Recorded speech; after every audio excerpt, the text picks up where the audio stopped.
Alright, hello and welcome to the channel, everybody. This is Shelby Exotics. I'm Ryan. Thanks for spending a little bit of your evening with us. It is Thursday evening, and I am on my way home from work, traveling with my Shelby picture, courtesy of the deed man. Thank you very much for that, sir. Finally going to put it to use, going to hang it up somewhere special. And if I stole this from you, Corey, I'm sorry. I thought you told me to have it.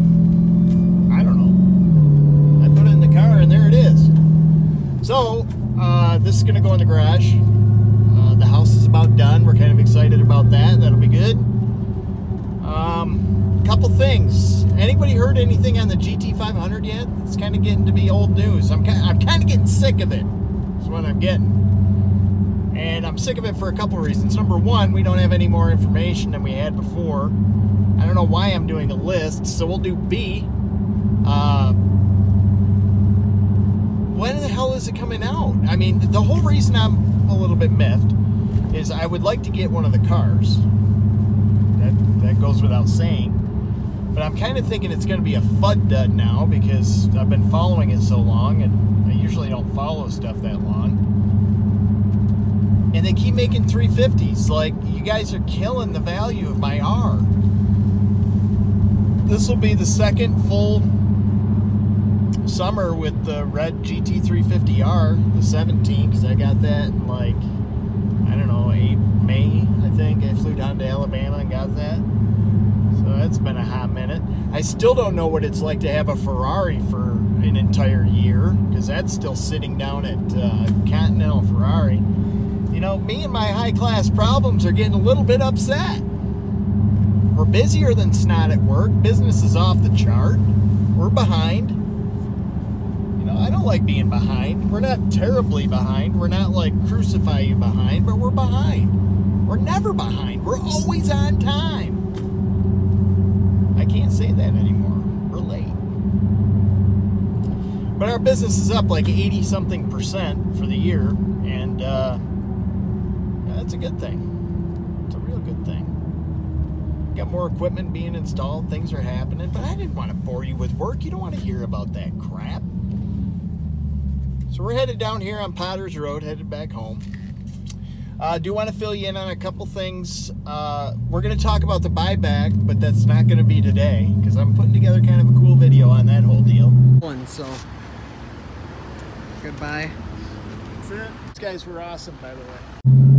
I can tell you that it might be done. It might not be. I can tell you that I forgot to put the check in Angela's box, so we'll make sure that that happens tomorrow. Otherwise, that would be bad. That's like a $20-something thousand check. So anyway, we're getting that all handled. We'll have a video coming out about that pretty soon. Couple key points. The Shelby, the Mach 1, I have so much content to share with you guys, it's crazy. Mark 1, which is our first version. If you're not an Iron Man fan, that's what he calls his suit, so therefore that's what we call our cars. Mark 1, because that was our first rendition of the GT350 TR, and then of course Corey's version. I'll put a couple pictures in here so you guys can see what I'm talking about. Looks good.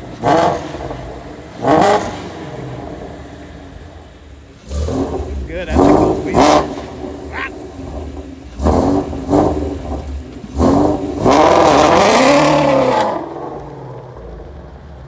It's a good looking car, isn't it? Hardly believe it's a Mustang. Out. Mark 1, because I haven't been able to drive Corey's yet. We had a little bit of a spring issue with his.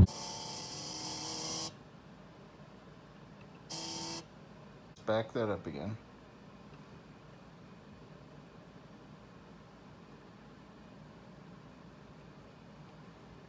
Ready? Watch how smooth this goes off the track. Boom. By the time it lands, it's way out here. You didn't even have a chance, dude. Alright, ready? Watch how smooth it is. You're still up in the air until your wheel just about hits the grass, if not in the grass. Boom. But you suck, BMR. And let me tell you why. Those are GT lowering springs. They're red. Red. Go look on the internet, guys, of what color those are supposed to be for the BMR track springs. Enough said. This thing went off at the track because it nosedived into the exit to a jump, whatever you want to call that. So we're here with Corey. We got a little customization of bodywork that happened this weekend. So the part number is, where is that? Oh, right over here. Here's the stamped part number of the spring from BMR.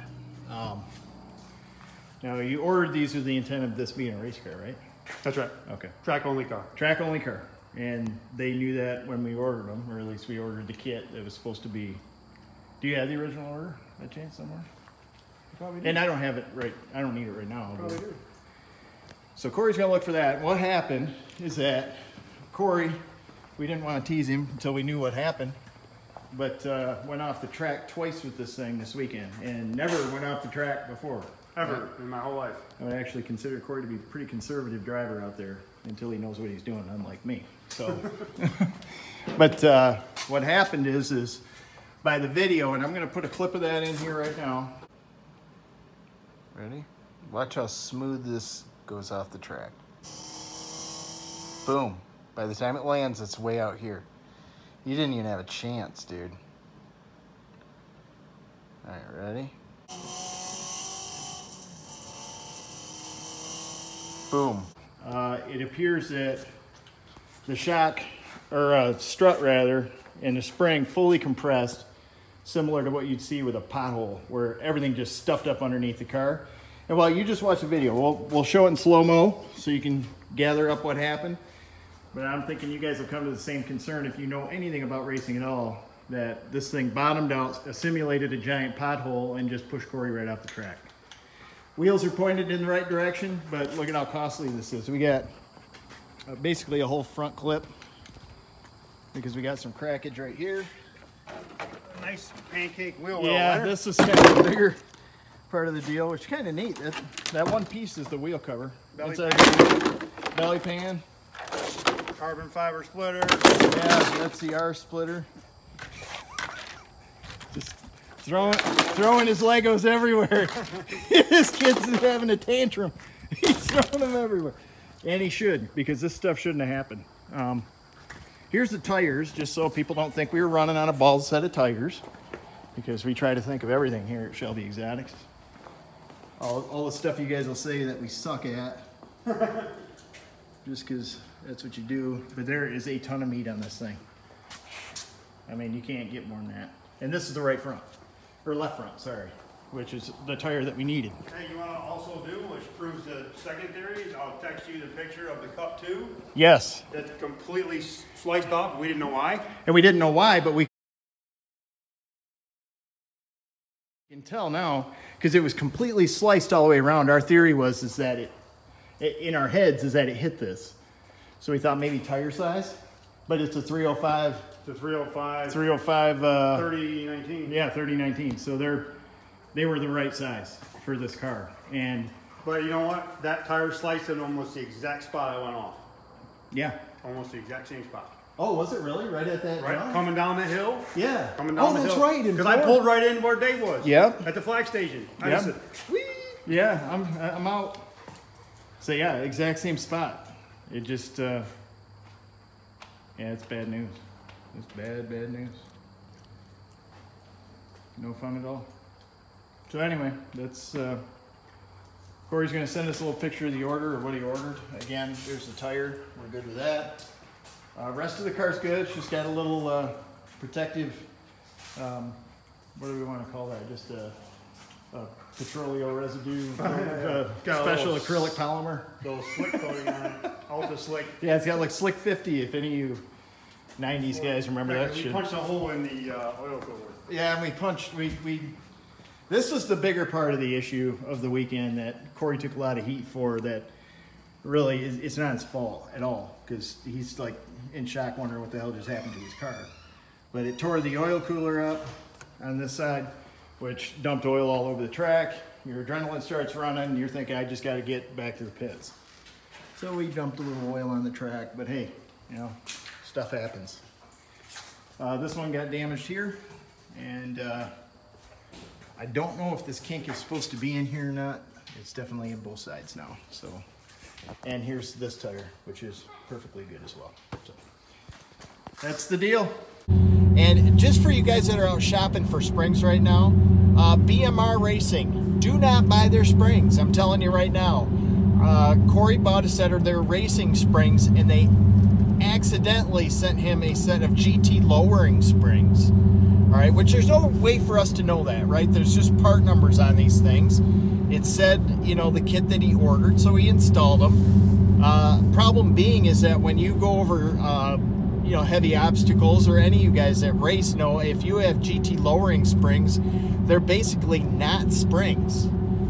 They're an extremely light duty spring, which means that you're going to bottom out all the time. And unfortunately, Corey bottomed out and went right straight off the track, which Corey's a good driver. I mean, he and I were just really racking our brains over this whole thing. We're like, well, you know, yeah, brain fade, is it mechanical, is it whatever? I mean, clearly a mechanical issue. Corey and I have been to the same driver's schools. We've been, you know, out on the track several times with the Mark I and with his R and so on. So that's not an issue. He's a hell of a good driver. And finally we came to the realization that something mechanically is dead wrong with the car. And just like when you hit a washboard, when your shocks bottom out or they're traveling too fast, he lost complete control. I mean, just boom, bottomed out.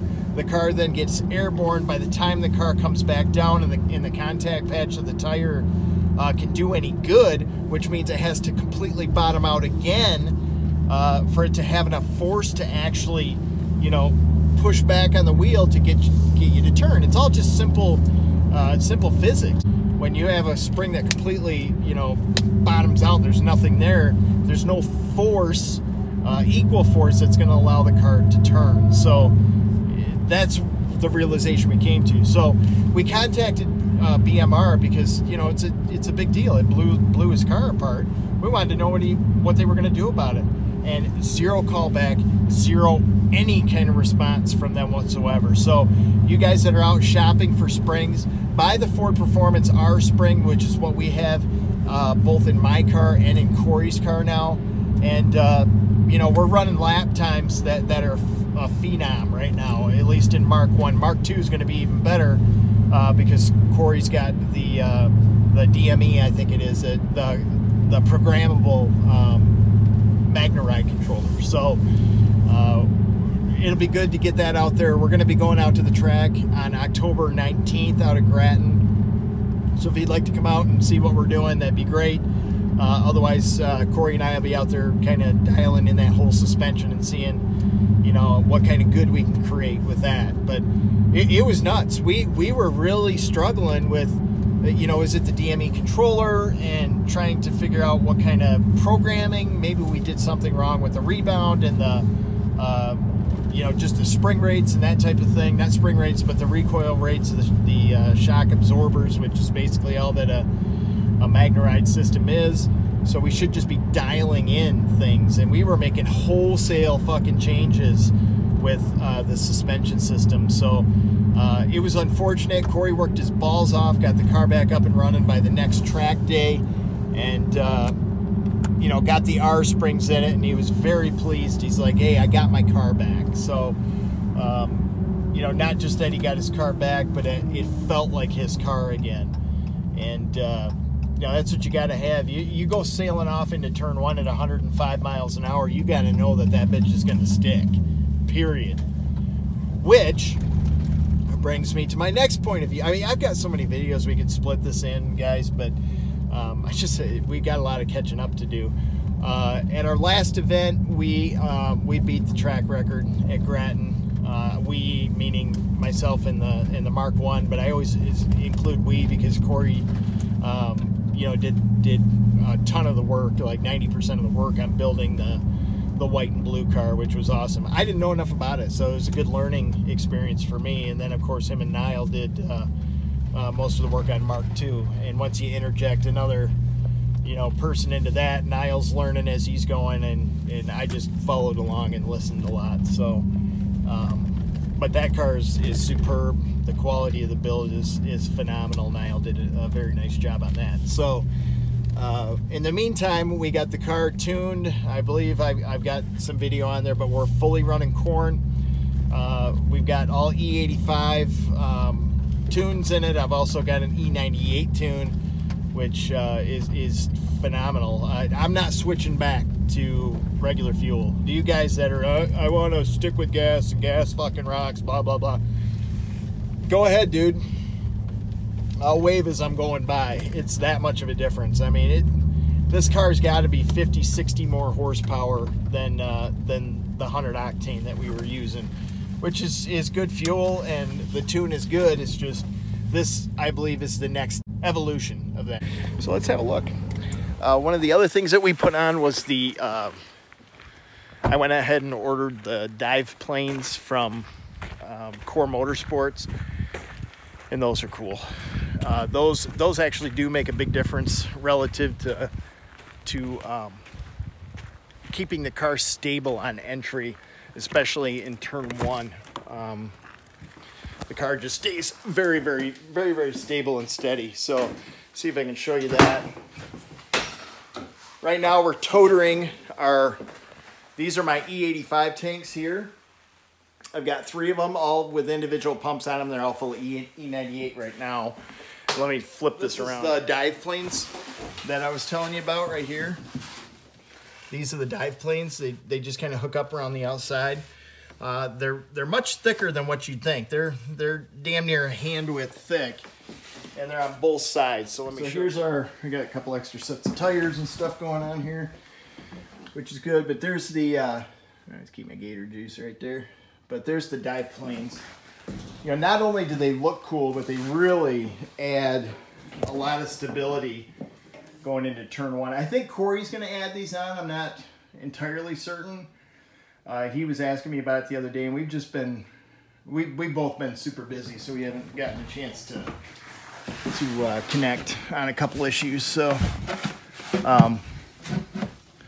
holy balls, man. That's way, which I'm probably parked a bit too close, but there's the side view of that. But tire wear is outstanding right now with the car. I really feel like I'm getting a good, they're very comfortable with the track at Grattan. I'll just say that. To the point where I'm not scrubbing the hell out of tires anymore and fighting the car. I feel like with this Johnny Cat and Hellcat, man, I'm just too busy lately. We just got too much going on.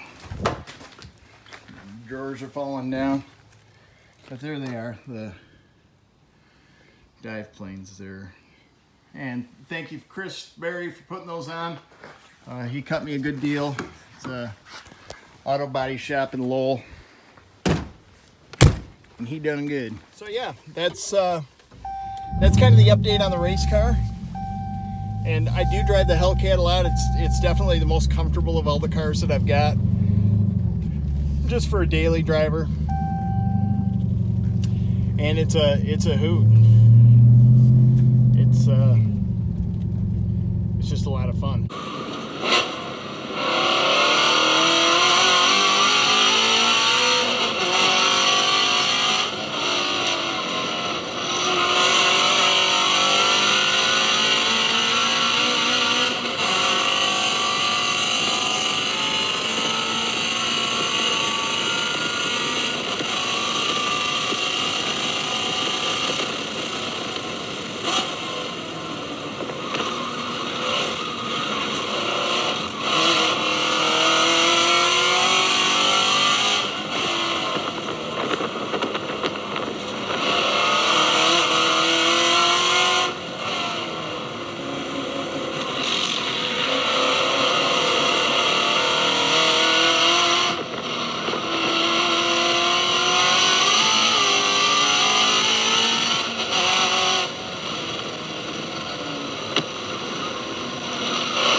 Hey, footbucker. You got your splitter and shit. See it? You got like a lot of parts and stuff going on there. Pencil rod kits. You got a lot of shit. You're gonna need that belly pan thing, but and we can glue this guy back on. Glue that fat cat back on. We can salvage you some money there, fucking dillweed. Corn fuel. So we're here at Grand Raceway, waiting for the gate to open because I had to go run and get some more corn. This pony likes to eat corn fuel, and actually I got 2 more tanks coming, but I only have one 30-gallon with me. So we'll have 90 gallons total every time I go to the track to load up on, but she swallowed up that E98 in a pretty big hurry. Weather's been good. Been an interesting weekend. We're doing some tuning on the new car, getting her dialed in a little bit. No major catastrophes. Nothing that can't be fixed. But yeah, it was cool. They're doing some neat exercises out here that actually practices or simulates bunched up racing, which is pretty cool.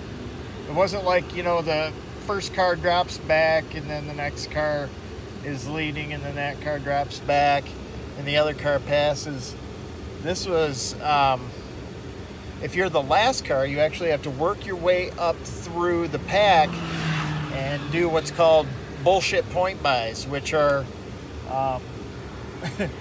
you get them every once in a while if you're out on the track, but they're pointing to the wrong fucking place on the track to pass. And so you mix a few of those in there, and you got a 5-car team that's the rear car's always trying to work his way to the front. You're supposed to stay bunched up all the way around, so you end up with 4 cars, 2 by 2, and then 1 car that's trying to scramble up through the pack. And we were running like 140s out here, which is, I mean, it's slow, but it's good practice. It really teaches you some awareness. At first I was like, it's bullshit, man. They're trying to put us in a position to crash. Well, yeah, if you don't use your fucking brain, you're gonna crash. But if you do, and you're patient, then it is a really good exercise. So I'll try to show you actually with some video what that looks like on camera, and I'll just patch that in here so you can see kind of how that all works. So yeah, we're having a wonderful day out here at Grand Raceway. Welcome to Shelby Exotics. I'm Ryan. It's a trailer. That's Grand Raceway. You hear the race cars and the regular cars and the normal cars going by, and I'm gonna ask my son if he'll get some footage of the race car going by, because you'll hear a big difference with the race car with those big stainless works headers with the swing tech coating down and the E85 tune. Holy balls on fire.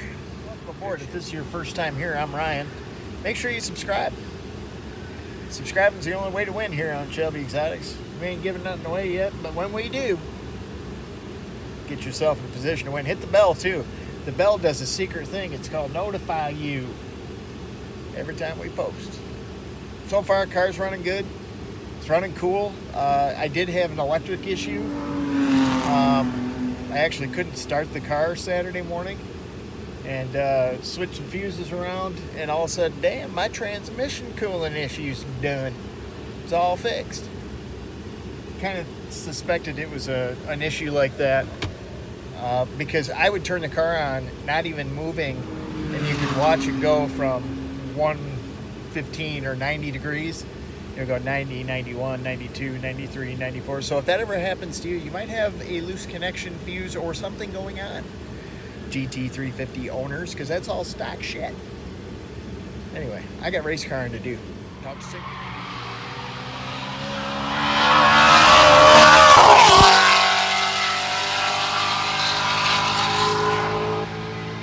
The fucking next car is like a mile back.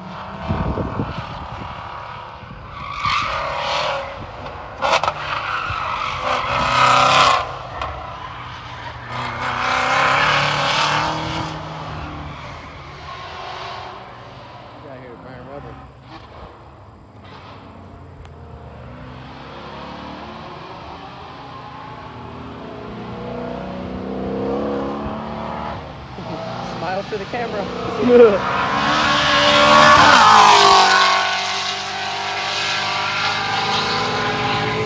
Yeah, they haven't even got to that turn yet down there. Holy shit. Dude, that's the next car. He's already done with the straightaway. He's long fucking gone. Holy shit. There he is.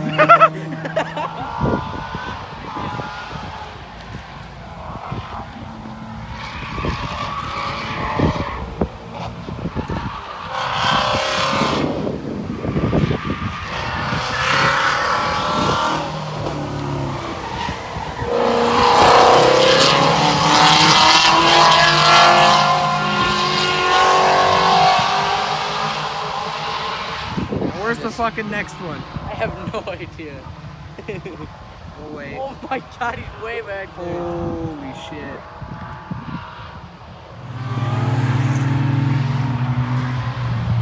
Oh my.